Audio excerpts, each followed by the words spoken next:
ದಯವಿಟ್ಟು ಈ ಅಪ್ಪ ಅಮ್ಮನ್ನ ಕ್ಷಮಿಸ್ತೀಯ ಮಗಳೇ. ಇಲ್ಲ, ನಾನು ಕ್ಷಮಿಸಲ್ಲ. ನಾನು ನಿಮ್ಮಿಬ್ರಿಗೂ ಶಿಕ್ಷೆ ಕೊಡ್ತೀನಿ. ಶಿಕ್ಷಣ? ಇನ್ನೇನು ಮತ್ತೆ, ನಾನು ಇಬ್ಬಿಬ್ರು ಜೈಲಿಗೆ ಹಾಕ್ತೀನಿ. ನೀವು ಆ ಜೈಲಿಂದ ತಪ್ಪಿಸ್ಕೊಂಡೇ ಹೋಗ್ಬಾರ್ದು, ಆ ಥರ ನಿಮ್ಮಿಬ್ರನ್ನ ಕೂಡ ಹಾಕ್ಬಿಡ್ತೀನಿ. ಆ ಜೈಲ್ ಯಾವುದು ಗೊತ್ತಾ? ನನ್ನ ಹೃದಯ, ನನ್ನ ಜೀವನ.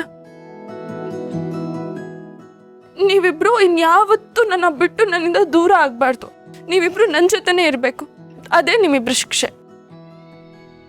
ಯೋಚನೆ ಮಾಡಬೇಡ ಮಗಳೇ. ನಿನಗೆ ಇಷ್ಟು ವರ್ಷ ಸಿಗದೆ ಇರೋ ಪ್ರೀತಿಗೆ ಅದರ 10ರಷ್ಟು ಪ್ರೀತಿ ನಾವಿಬ್ರು ಕೊಡ್ತೇವೆ. ವೀರು, ನಾನು ಹುಷಾರಾಗಿದ್ದೇನೆ. ಈ ಆಸ್ಪತ್ರೆ ಸಾಕು. ನಾನು ನನ್ನ ಕುಟುಂಬದವ್ರ ಜೊತೆ ಕಾಲ ಕಳಿಬೇಕು. ಇಷ್ಟು ವರ್ಷ ಎಲ್ಲರಿಂದ ದೂರ ಇದ್ದು ನರಕ ಅನುಭವಿಸಿದ್ದೀನಿ. ಇನ್ನು ಮುಂದೆ ನನ್ನ ಗಂಡ, ನನ್ನ ಮಗಳ ಜೊತೆ ನಾನಿರಬೇಕು. ನನ್ನನ್ನು ಇಲ್ಲಿಂದ ಕರ್ಕೊಂಡು ಹೋಗಿ. ನಿನ್ನ ಆಸೆನ ಯಾರಾದರೂ ಇಲ್ಲ ಅನ್ನೋಕ್ಕಾಗತ್ತಾ? ನೀನು ಬರೀ ಯುದ್ಧನ ಗೆದ್ದಿಲ್ಲ, ಜೀವನನ ಗೆದ್ದಿದ್ಯಾ, ಸಾವನ್ನೇ ಗೆದ್ದಿದ್ಯಾ. ನಾನು ಡಾಕ್ಟ್ರ್ ಹತ್ರ ಮಾತಾಡಿದ್ದೀನಿ.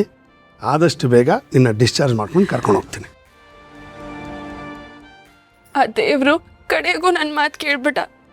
ಆ ದೇವರು ನನಗೆ ಮೋಸ ಮಾಡಲಿಲ್ಲ, ನನ್ನ ಬೇಡಿಕೆನ ಈಡೇರಿಸ್ಬಿಟ್ಟ. ನನ್ನ ದೇವತೆನ ನನಗೆ ಕೊಟ್ಬಿಟ್ಟ. ನಮ್ಮಮ್ಮ ನನಗೆ ಸಿಕ್ಕಾಯ್ತು.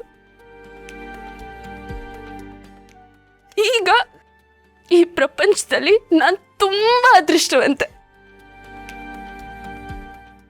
ನಂಗೆ ಅಪ್ಪನ ಪ್ರೀತಿ ಸಿಕ್ಕಿದೆ, ಅಮ್ಮನ ಪ್ರೀತಿ ಸಿಕ್ಕಿದೆ. ನಾನು ಅಪ್ಪ ಅಮ್ಮ ಇಬ್ರು ಜೊತೆನೂ ಇದ್ದೀನಿ. ನಿಜವಾಗ್ಲೂ ಗೆದ್ದಿರೋಳು ನಾನಮ್ಮ.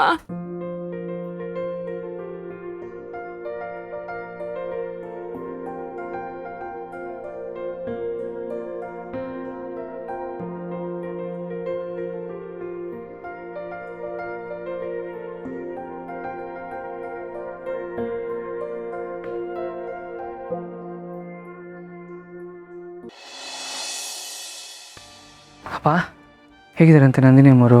ಯಜಮಾನ್ರು ಮೇಡಮ್ ಇಲ್ಲಿ? ನಂದಿನಿ ಅಮ್ಮವ್ರಿಗೆ ಎಚ್ಚರಾಗಿದೆ ಕಣೋ. ಈಗ ಅವರು ಮಾತಾಡ್ತಾ ಇದ್ದಾರಂತೆ. ಹೌದಾ? ವೀರುನು ಶ್ರಾವಣಿನೂ ಅವ್ರನ್ನ ಮಾತಾಡ್ಸೋದಕ್ಕೆ ಹೋಗಿದ್ದಾರೆ.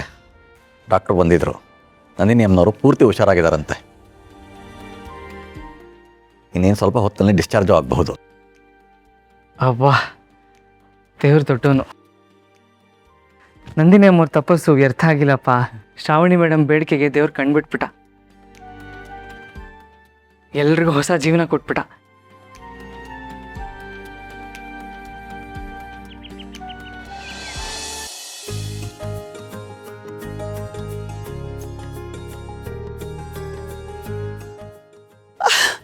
ಧನು, ಬೇಗ ಬಾರಿ ಇಲ್ಲಿ.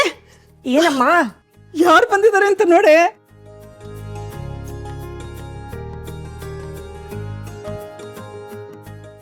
ನಿಧಾನ.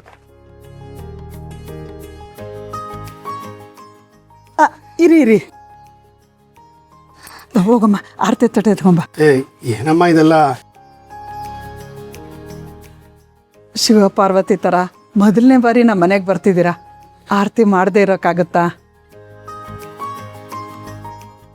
ಹೌದು, ಗಂಡ ಹೆಂಡತಿ ಮಗಳು ಅಳಿಯ ಎಲ್ಲ ಒಟ್ಟಿಗೆ ಮನೆಗೆ ಬರ್ತಾ ಇದ್ದೀರಾ ಅಂದಮೇಲೆ ಆರತಿ ಆಗಲೇಬೇಕು, ದೃಷ್ಟಿ ತೆಗಿಲೇಬೇಕು. ಸರಿಯಾಗಿ ಹೇಳಿದ್ರಿ ಅಣ್ಣ.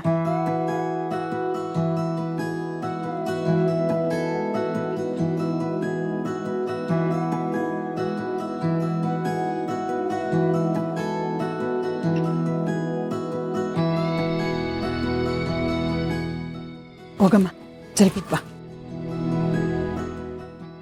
ಬನ್ನಿ ಅವರೇ.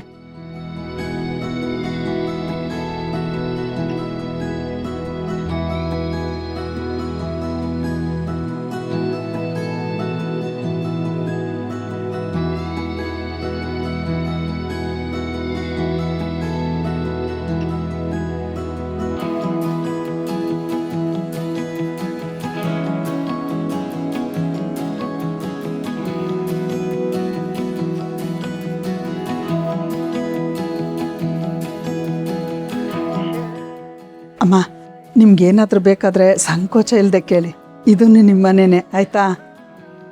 ಹಾಂ, ಇಲ್ಲೇ ಇರ್ತೀವಿ. ಹಾಂ.